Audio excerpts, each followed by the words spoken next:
lightning round. Everybody okay with that now? Sure. It's kind of a 30-second deal where your answer's 30 seconds, a little bit less. Goal here to get to some quicker topics quickly as possible.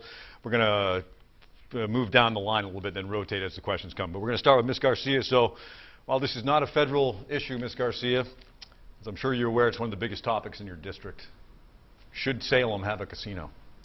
It's not about Salem having a casino. This is a state issue, in fact. It would affect the whole state. I haven't supported it. I'm inclined to oppose it, and all of the recent iterations of this legislation, in fact, create a monopolistic situation. And you look at our neighboring states, Massachusetts, which is embroiled in controversy after passing their law, and then New Jersey, which has seen an enormous casino, and 2 of them actually go under. The taxpayers tend to be on the hook when that happens. Social costs are high, and it's just not something that, frankly, many of the people that elected me to 4 subsequent terms want to see. So that's why I haven't supported it. Mr. Lambert. Yeah, I want Salem to determine its own destiny, and what Salem wants is jobs. And I've been out there, I've talked to the folks in Salem a lot, and they claim that 3,000 jobs would come of that. And who was Concord to say no to 3,000 jobs? So my whole philosophy on most government is the localities can do it better than the state, and the state can do it better than the federal government. So Salem's for jobs, I'm for jobs, therefore I'm for Salem. Mr. Lawrence. I'm running a campaign to reduce government's intrusion into our lives and our decisions. I believe in decisions being made at the lowest level possible at the local level. I happen to know that the people of Salem overwhelmingly voted for a casino in their community. I believe, as a representative, we should support the citizens of the districts that we represent. So I would support Salem if I was the state rep from Salem. All right, Mr. Mr. Lambert. Should birth control be sold over the counter? Yeah, I've got no problem with that. Simple as that. Mr. Lawrence? I don't believe that's why. As a parent of 4 daughters, I have grave concerns about that. Leave it there. And Ms. Garcia?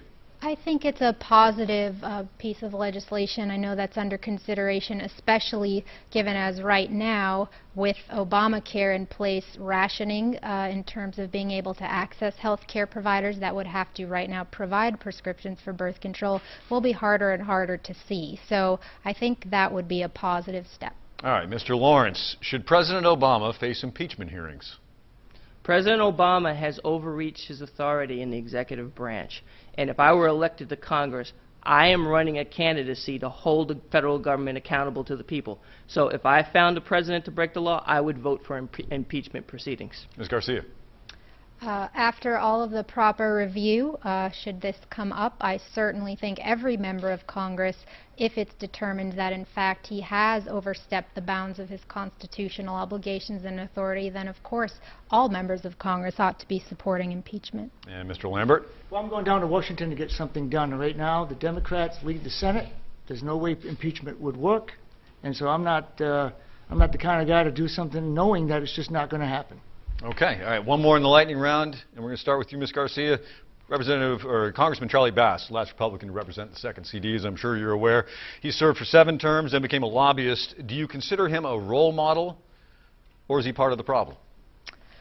You know, talking to people in the 2nd District, I know that they're just concerned about having representation that respects and reflects their concerns right now, and that is that government is too intrusive, too overreaching, and is making their life harder. So to the extent he fought against that during his time in Congress, I would appreciate it. If they didn't feel him to have done that, then certainly he didn't do a good job. Want me to repeat the question? You ready to go? No, Charlie Bass is a Republican, and so that makes him better than Andy Custer and Paul Hodes, who are Democrats. Okay. Mr. Lawrence?